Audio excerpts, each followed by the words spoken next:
वाह प्रभु वाह। हे पार्थ, केवल इतना समझ लो कि मृत्यु एक दरवाजा है जिसके अंदर जाते हुए आत्मा पुराना शरीर छोड़ देती है। वास्तव में मृत्यु और जन्म के दो दरवाजे हैं जो एक दूसरे के आमने सामने हैं। प्राणी जब मृत्यु के दरवाजे पर पहुंचता है तो उस शरीर की मृत्यु हो जाती है। फिर आत्मा का प्रकाश उस शरीर को छोड़कर आगे चला जाता है और फिर वो प्रकाश नए जन्म के दरवाजे में प्रवेश करता है,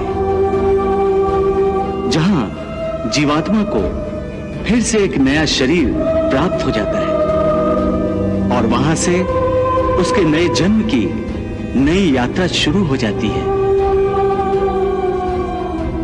हे पार्थ, आत्मा नित्य है, इसलिए वो नहीं बदलती, परंतु शरीर नाशवान है, इसलिए एक ही आत्मा के कई शरीर बदलते हैं। इसलिए हर नए जन्म में वो नए नए शरीर धारण करता रहता है। हर नए जन्म में आत्मा नए नए शरीर तो बदलता ही है, बल्कि हर एक जन्म में भी उसे जो शरीर मिलता है वो एक शरीर भी उसी जन्म में बदलता रहता है। ये बात मेरी समझ में नहीं आई केशव, क्योंकि एक जन्म में तो प्राणी को एक ही शरीर मिलता है। नहीं, एक नहीं, अनेक शरीर मिलते हैं एक ही जन्म में। मैं अब भी नहीं समझा प्रभु। मैं समझाता हूं। याद करो अपना बचपन। उस समय अर्जुन का शरीर कैसा था? एक बालक का।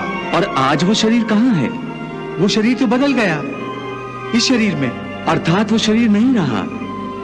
आज तुम्हें एक युवक का शरीर मिला है। इसी प्रकार प्राणी को जन्म के समय जो शिशु का शरीर मिलता है, वही शिशु का शरीर काल के प्रभाव से एक बालक का शरीर हो जाता है।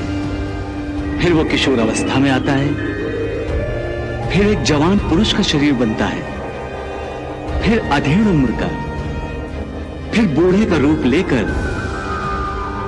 अंत में एक सूखे पत्ते की तरह जीवन के वृक्ष से टूटकर गिर जाता है।